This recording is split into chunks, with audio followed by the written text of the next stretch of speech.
नीतीश कुमार के इशारे पर ये सारी चीजें होती है।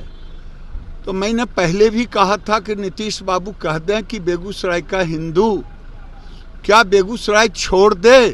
गिरिराज सिंह जैसे लोग इस देश में जोड़ने की बात नहीं करते हैं, क्योंकि शिव मंदिर भी टूट रहा है और उल्टे हिंदुओं को केस में फंसाया जाता है, इसमें भी हिंदुओं को फंसाया जाएगा। मैं आज कह रहा हूं गिरिराज सिंह का यह बयान कि नीतीश कुमार जैसे लोग इस तरह की घटना को अंजाम दे रहे हैं, तो समझते हैं कि राजनीतिक का अभी भी इनको पॉलिटिक्स का पी का पता नहीं। नीतीश बाबू इसका खामियाजा आने वाले दिन में राजनीतिक दृष्टि से हिंदू आपसे एक एक पाई का हिसाब लेगा। नक्सलिज्म को जिस व्यक्ति ने खत्म करने का प्रयास किया और खत्म किया, वैसे लोगों पर ये तरह का आरोप लगाना तो यही है कि ये लोग किसी भी तरह से इस प्रदेश को फिर से हिंदू मुस्लिम के बवाल में फंसाना चाहते हैं। इस तरह की चीजों से और गिरिराज जी जैसे लोगों से अब प्रदेश भी और देश भी उब चुका है।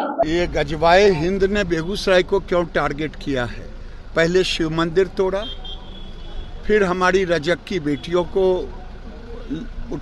लब जिहाद में लिया, फिर कस्बा गांव में हमारे एक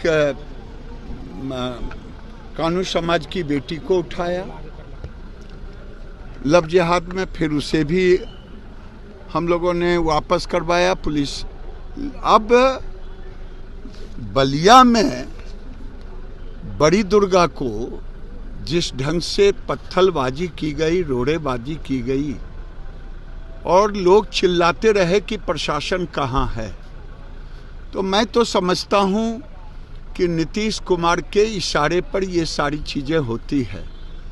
तो मैंने पहले भी कहा था कि नीतीश बाबू कह दें कि बेगूसराय का हिंदू क्या बेगूसराय छोड़ दे, क्या बेगूसराय में धार्मिक अनुष्ठान बंद कर दे, क्योंकि शिव मंदिर भी टूट रहा है और उल्टे हिंदुओं को केस में फंसाया जाता है, इसमें भी हिंदुओं को फंसाया जाएगा। मैं आज कह रहा हूं, तो यही मैं मान के चल रहा हूं कि नीतीश बाबू कह दें कि बेगूसराय से हिंदू पलायन कर जाए और हिंदू देवी दुर्गा की मूर्ति पूजन बंद कर दे। नीतीश बाबू इसका खामियाजा आने वाले दिन में राजनीतिक दृष्टि से हिंदू आपसे एक एक पाई का हिसाब लेगा। लोगों को सिर्फ हिंदू मुस्लिम करने के अलावा इनका कोई नहीं। जो भी इस तरह की घटना हुई है, चाहे हिंदू धर्म के प्रति, मुसलमान धर्म के प्रति, ये जितना इसकी निंदा की जाए उतना कम है।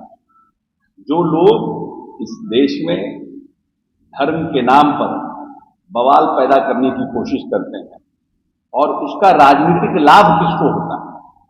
कहीं भी अगर हिंदू मुस्लिम की घटना हुई, उसका राजनीतिक लाभ किस पार्टी को होता है?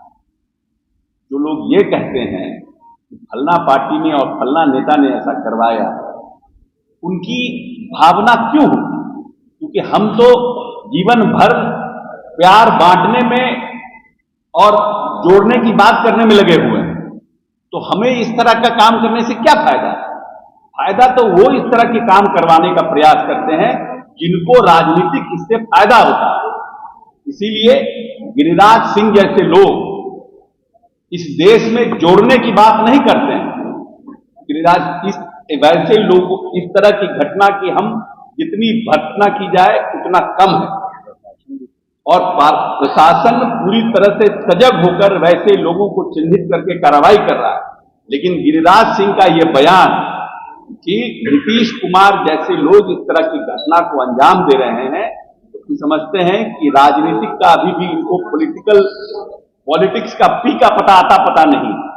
जो व्यक्ति 24 घंटा जग करके यह प्रदेश महफूज रहे, यह प्रदेश में कैसे अमन चैन कायम हो, अपने पार्टी के नेताओं के साथ साथ भारतीय जनता पार्टी के नेताओं से लेकर आरजेडी के नेताओं तक को रात के 2-2 बजे तक फोन करके ये बात कहना कि आप सजग रहिए, आप वहां पर माहौल को अपने हिसाब से देख करके और प्रशासन को मदद कीजिए, वैसे व्यक्ति के ऊपर ऐसा आरोप लगाना और 17 साल में कोई घटना नहीं हुई इस प्रदेश में, नक्सलिज्म को जिस व्यक्ति ने खत्म करने का प्रयास किया और खत्म किया, वैसे लोगों पर ये तरह का आरोप लगाना तो यही है कि ये लोग किसी भी तरह से इस प्रदेश को फिर से हिंदू मुस्लिम के बवाल में फंसाना चाहते हैं।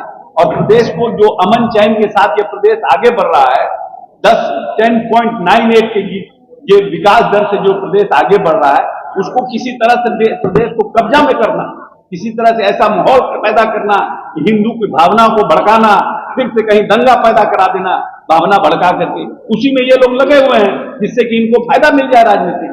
लेकिन प्रदेश के लोगों को पता है कि यह प्रदेश में किस तरह के धर्म का उद्भव हुआ है।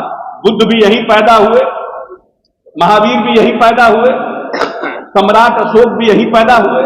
इसीलिए इस तरह की चीजों से और गिरिराज जी जैसे लोगों से अब प्रदेश भी और देश भी ऊब चुका है। लाइव बिहार YouTube पर सब्सक्राइब और Facebook पर लाइक जरूर करें।